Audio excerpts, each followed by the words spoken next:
The Big Press Podcast.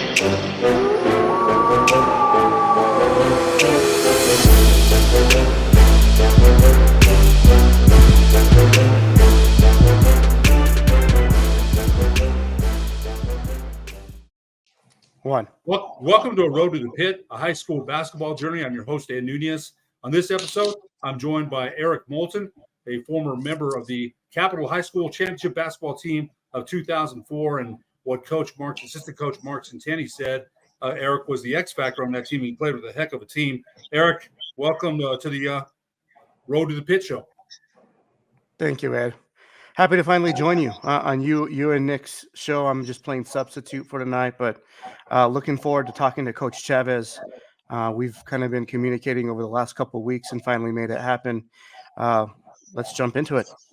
Well, our next guest, as you mentioned, Eric, is the head men's basketball coach at Bakersfield College, a New Mexican at heart. Aaron Chavez, welcome to the show. Thank you, gentlemen. Appreciate it. Thank you very much. You know, Coach, before we get into some questions here, we've got some questions for you. I've got a quote here from Richard Tripp, and I call Richard Tripp one of the norteños of all. Yeah. Very good friend of mine. Originally from Mora, he is a Ranger, coached for us at West when David Bustos was the coach. He was with us for about 3 or 4 years. Great basketball mind. Gives back to the community a lot in Mora. He is a norteño to the max. Mm-hmm. And, man, I'll tell you, I know a lot of norteños, Coach, a whole bunch of them. And when I hear that, I get tingles up in my spine because, I'm not a norteño, but I know how much pride norteños, including my co-host tonight, Eric Moulton, has in northern New Mexico basketball. So with that said, we're going to start with questions. Go ahead, Eric. Coach, so my recollection of you is just kind of being at West Las Vegas, being an assistant coach there in the early 2000s. Had some really competitive teams and some really good players, some players that played at the collegiate level. Can you talk about those teams and just kind of what those players kind of developed into and where they ended up playing in college? Yeah, so I was very fortunate that after playing in Mora, I wanted to get into coaching, and I was lucky that Coach Bustos and G. Mathis, or I call him Judge Mathis, and Steve Sandoval, they actually gave me a chance to coach with them. I was I was a 19-year-old kid, still learning. And we had some good teams, we had some really good teams. We had Gino Mathis my first year and Adam Bustos, who were pretty good players. Then that next year we had Colin Reichner, who actually played. He was a 6'7" post player. He actually went and played at Mount Mercy in Cedar Rapids, Iowa. Matter of fact, the AD there is the old head coach, Coach Paul Gavin. He's a friend of mine. He's now the AD at Mount Mercy. He's a good friend of mine. So I just spoke to him last week, believe it or not. And then we had Michael Martinez, and Mike went and played at New Mexico Highlands for a little bit for Ed Manzanares, and then we had some basketball players that actually played football. Justin Gallegos, he was actually a pretty good point guard. He's about a 6'3", probably legit point guard that we kind of transformed into a point guard. I don't think Justin was a traditional point guard after we lost to Adam Bustos, but he kind of converted to it. And then he went to go play football at Highlands. So we had some really good players, but we had the two basketball ones, which was Colin and Mike. And both of them are really good players. Coach, David Bustos is the former hard-charging head coach at West Las Vegas. You were, and I say that Davey, man, wow. As an official, I remember Davey would get on you. Yeah. And I'd say that Davey's got his own Davey's Diner now in Las Vegas. Yep. I talked to Coach Bustos last year, and I think he was looking forward to transitioning to something else. He had been there at West for many years, coached his sons. His late wife, rest her soul, was his assistant. Mary, And from my understanding was she knew a lot about basketball, man. She knew a whole bunch. So when you coached you were an assistant under him at West Las Vegas. What did you learn from him as far as coaching style and X's and O's? You always learn under somebody, and Coach Bustos has been around West Las Vegas for a long time. What did you learn under him?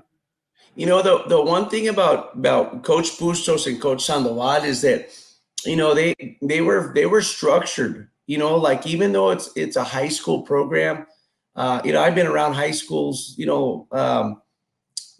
the last 20 some years, and you go to some high schools and it's like, oh yeah, these kids aren't going to learn. Whereas at West, I was fortunate because like they were organized, and it's kind of flipped. Coach Bustos is more the kind-hearted one, and Coach Sandoval is more stern. Like, hey, we don't.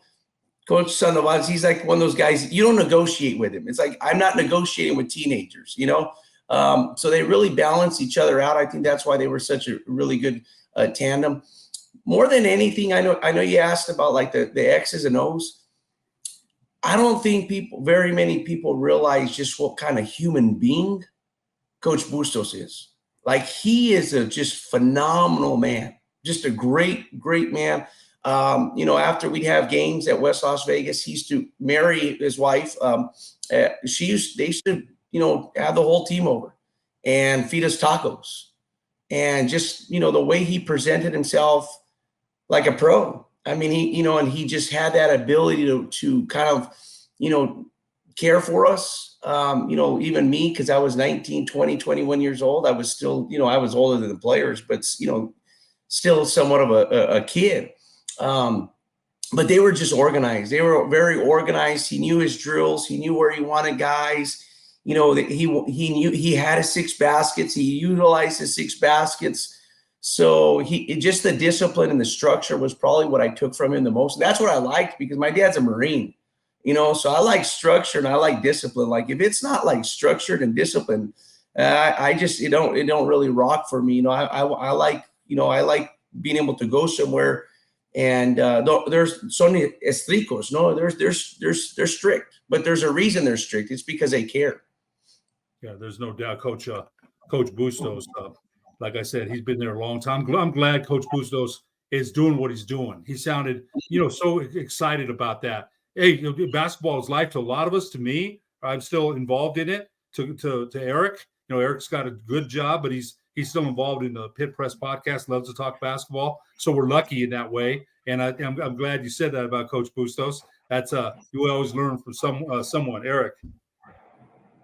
Yeah, I didn't necessarily know Coach Bustos personally, but just everything that I've kind of heard about him, just kind of through the grapevine of the basketball world and what is Northern New Mexico basketball, right? And what a lot of people around the state might not realize, and that's kind of the purpose of why we put this Road to the Pit podcast together, was just to kind of get the word out about high school sports, high school basketball, particularly in New Mexico, the affinity people have to it, and just the different cultures and ties to the popularity of New Mexico and basketball.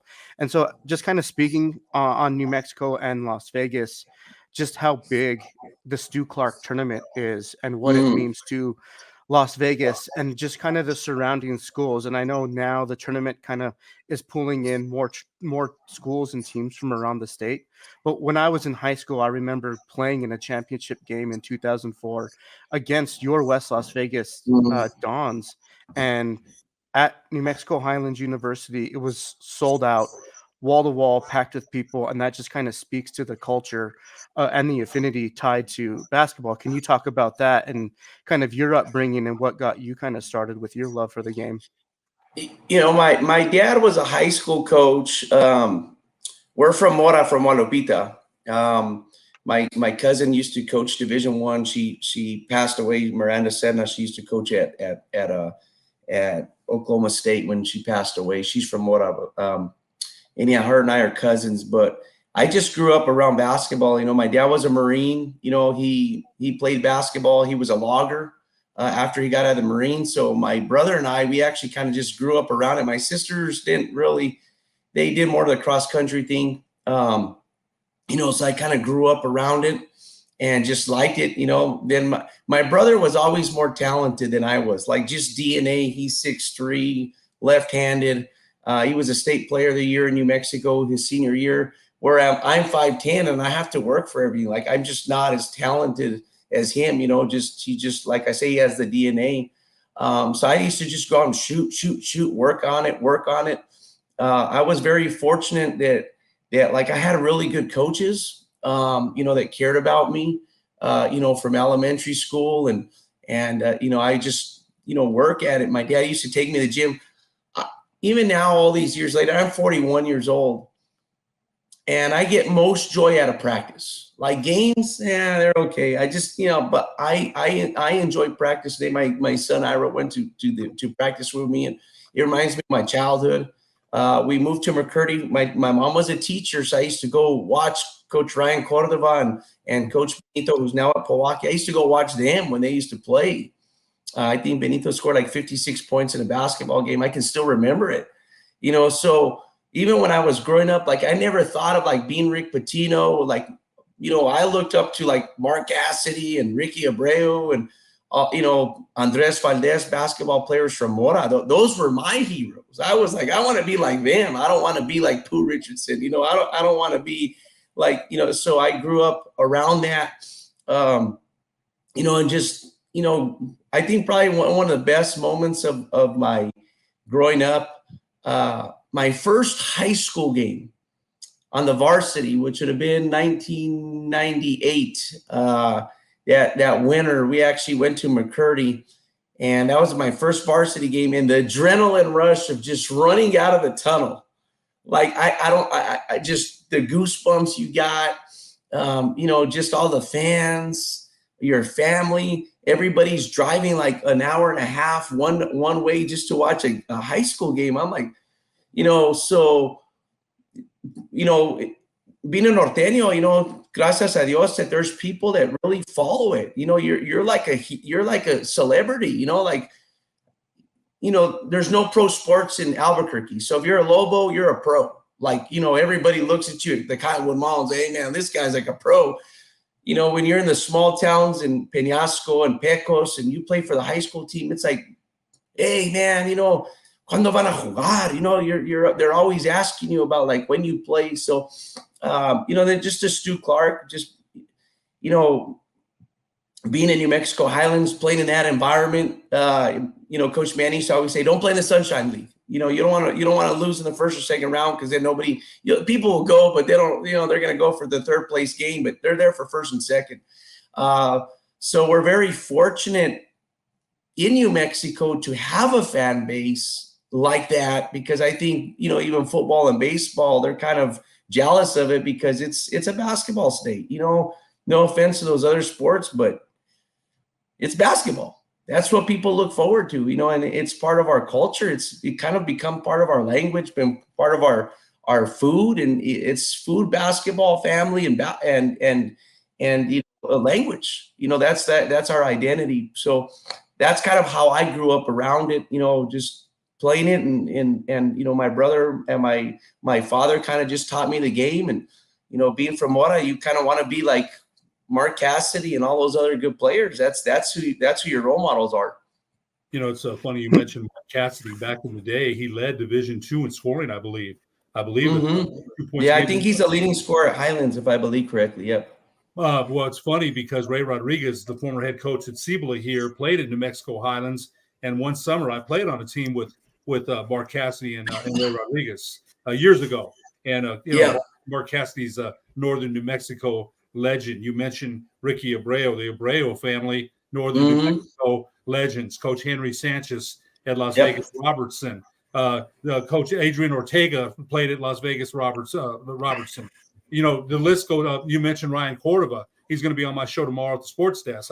So all these Northern, and there's more. There's so many more. James Branch, that goes on and on. Like you said, the love for Northern New Mexico. Eric played for Coach Gomez, a Northern New Mexico legend, played at College of Santa Fe. Mark Centini. There's Lenny Roybal, on and on. So those stories ring true, and I think we all grew up. I played. Eric played. We all played. We all grew up around the game. My older brother played at St. Pius, was better than me, but hey, I gave it to him. Right, I'm 6'1", he's 6'5", but I learned from him because he never beat me up, but hey, just better. I was that competitor. And I had that fire in me. So when you mentioned coming out and seeing before the game and hearing the crowd, Eric, you went through that at the pit, man. You won a championship, so you know about that. that adrenaline doesn't stop going when you're running anywhere. You see people coming to see you, like when you say the Norteños would ask you when you're going to play. Coach, you're the head coach of Bakersfield College that plays in the Western Conference. Tell us a little bit about I cover Western New Mexico, and so and we play in the Lone Star. So tell us what we don't know about the Western Conference. So California community colleges were different just because of population in California. So probably somewhere around the 60s, 50s, maybe even. California, there's 100 community colleges that have basketball here. So we have our own championship. So we don't play like NIMI. We don't play New Mexico Junior College. We just have our own championship, even for football. So I think Aaron Rodgers is a California community college kid. The quarterback from the Bills, I forget his name. Anyhow, he's a California community college kid. So a lot of these kids, a lot of these guys that, go play at the pro level come from California junior colleges. They have a very good reputation.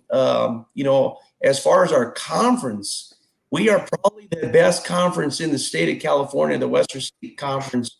If not, we're in the argument for it.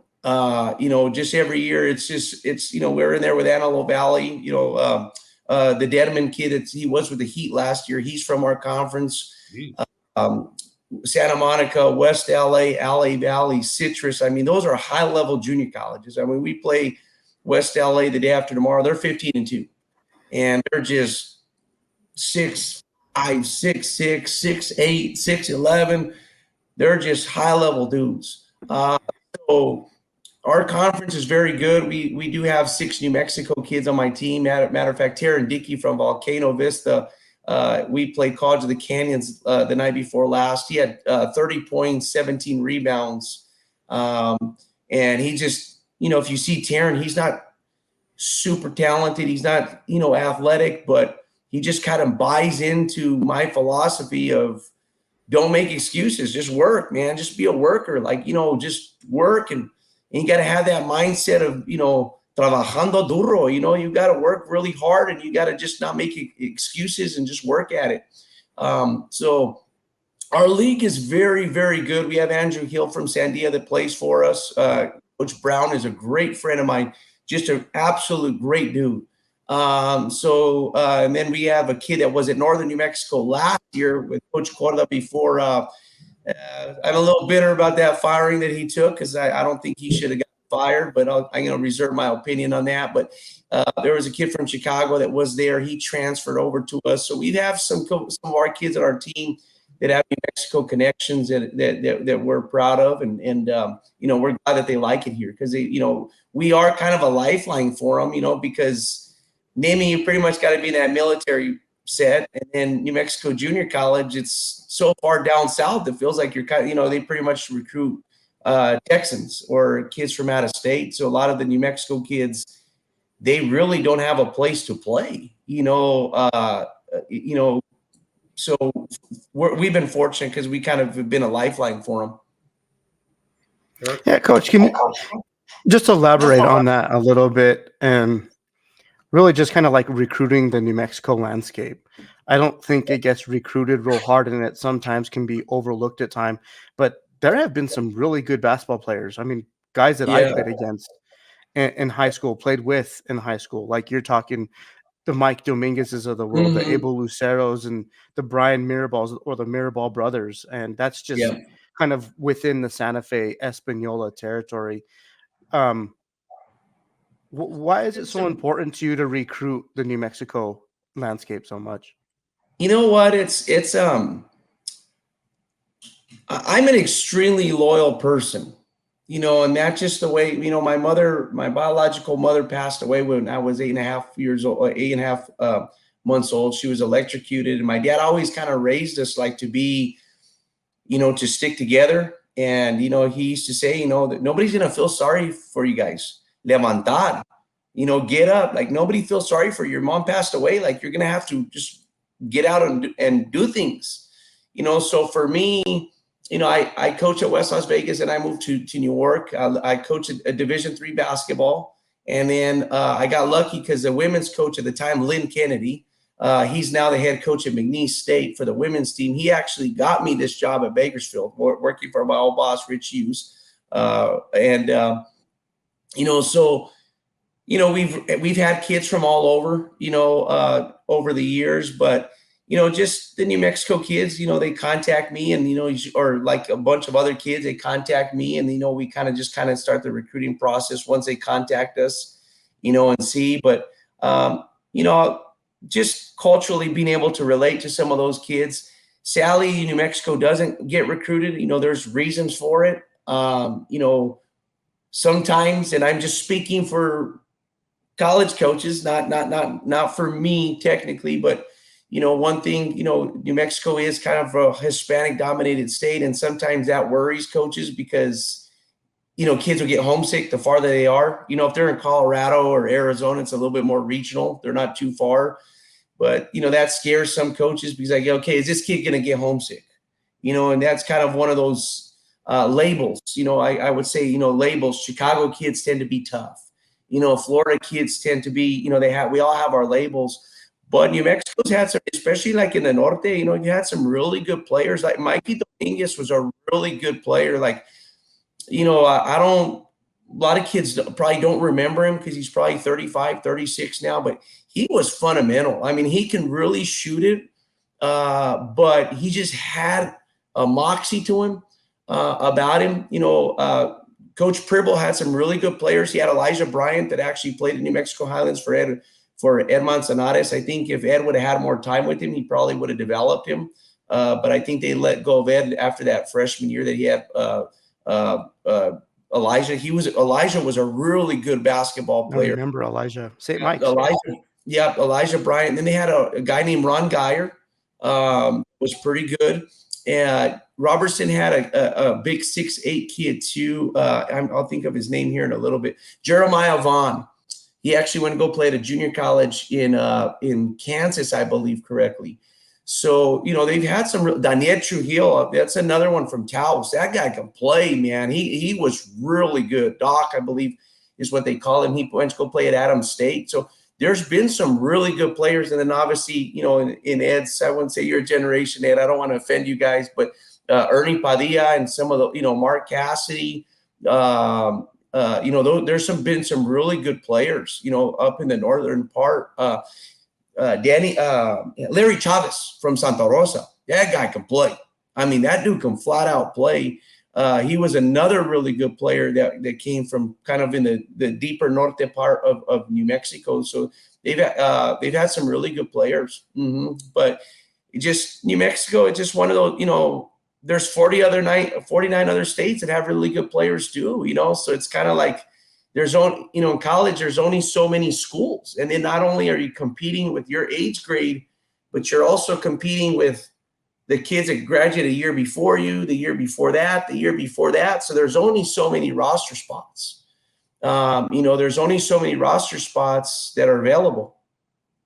It's kind of funny, Coach. You mentioned Ernie Padilla. He's my North-South teammate in 1980. So no offense taken, Coach. We're all getting up there in age, man, and I'm glad I'm still here to tell you that. And Ernie, a wizard with the basketball, one of the best ball handlers I ever saw.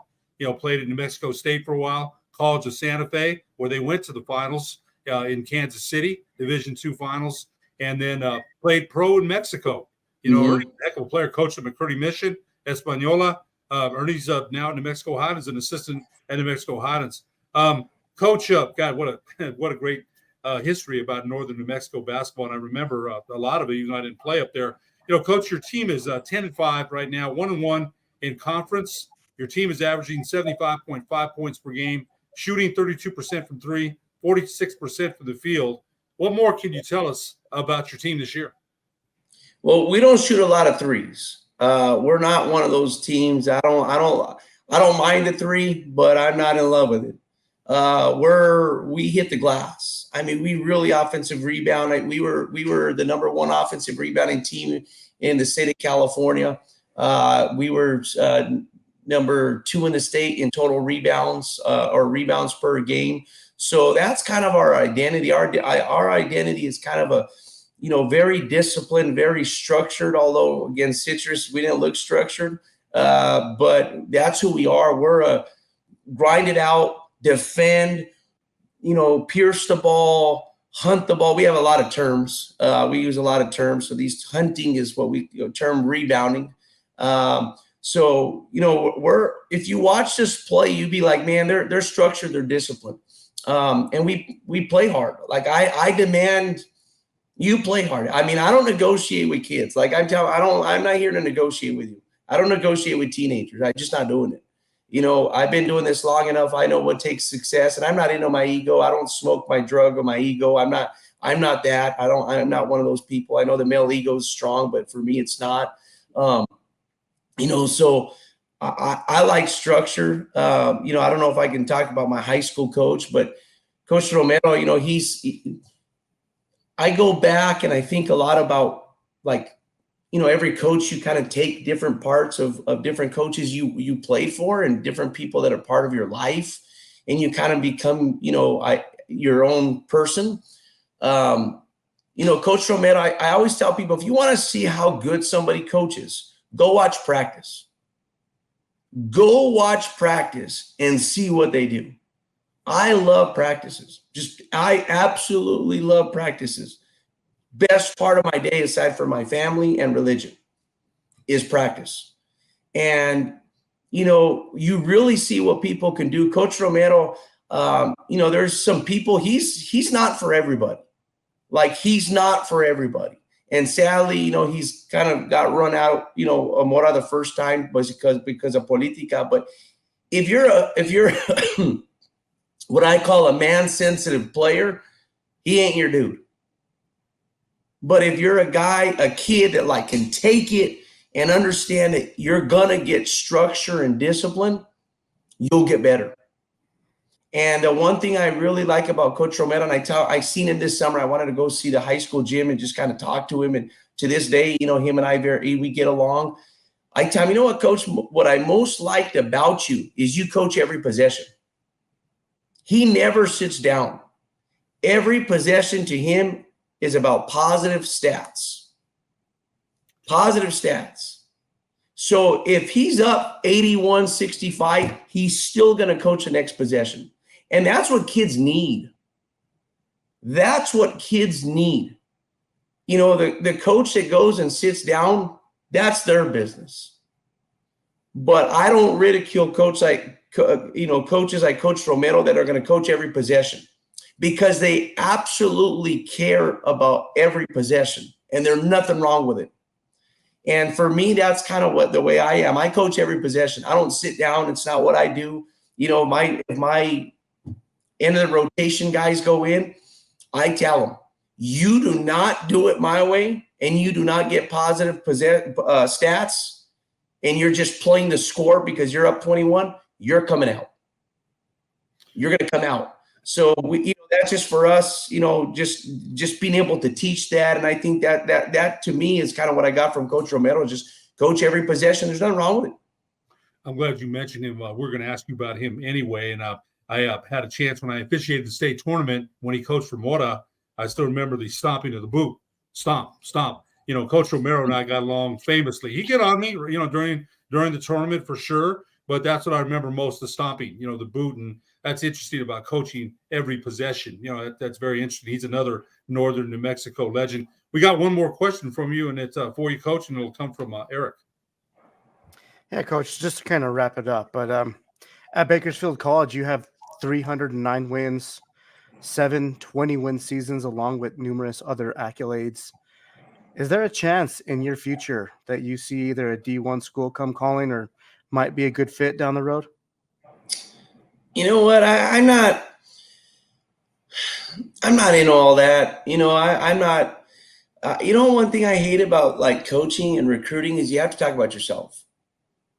And that's not who I am. Back home, we have dichos and cuentos that we use. And I'm very, I speak Spanish. I speak New Mexico Spanish. So I speak the dialect. That's important to me to hablar la idioma de Nuevo Mexico, para preservarlo, to preserve our culture. My kids speak New Mexico Spanish. We speak it here at the house. They actually write it. I don't, but they write it. But I'm not in all that stuff. I mean, the part I like about recruiting is I gotta like tell a kid like, hey, I've done this, or we have this. I'm just not into that. We have a dicho back home, come y calla. Don't talk about yourself. It translates to eat and don't talk, but it's interpreted as don't talk about yourself. Just work hard. My salvation is to get to heaven. My salvation is to get to heaven.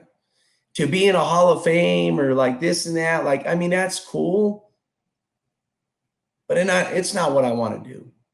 I want to get to heaven. And whatever I can do to get to heaven, I'm going to do that. And that's what I really miss about New Mexico is driving. And matter of fact, I was listening to Juan Ortega just a second ago and his music. And I listen to New Mexico music a lot.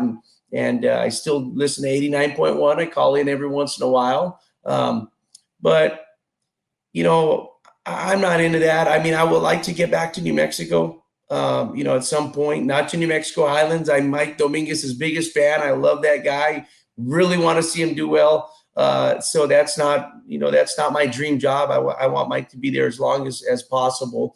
But I would like to get back to New Mexico, but the Division I label, I'm not into all that stuff. I mean, it's not who I am. I'm happy with what I got, but I would like to possibly get back to New Mexico, but sadly, there's not a whole lot of jobs, as far as coaching for us there. That's kind of been the bummer, is not having the opportunities because of lack of jobs, but maybe God's blessed me.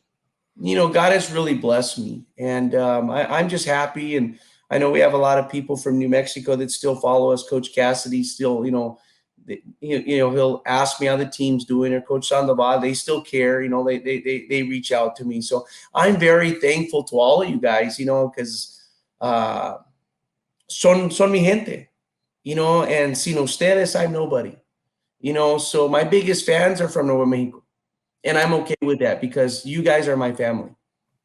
Coach Chavez, we sure appreciate it. It's a lot of emotion there with coaching, and you still got a New Mexican heart and New Mexican style. No matter where you go, that's never going to leave you. And I love it. Love that you love the Norte so much. Love that you love your gente, the language, todo. The New Mexican Spanish. I try to incorporate some of that. My wife will laugh once in a while, because I probably don't know what I'm saying half the time, but I've got it. My parents spoke Spanish in the house all the time growing up.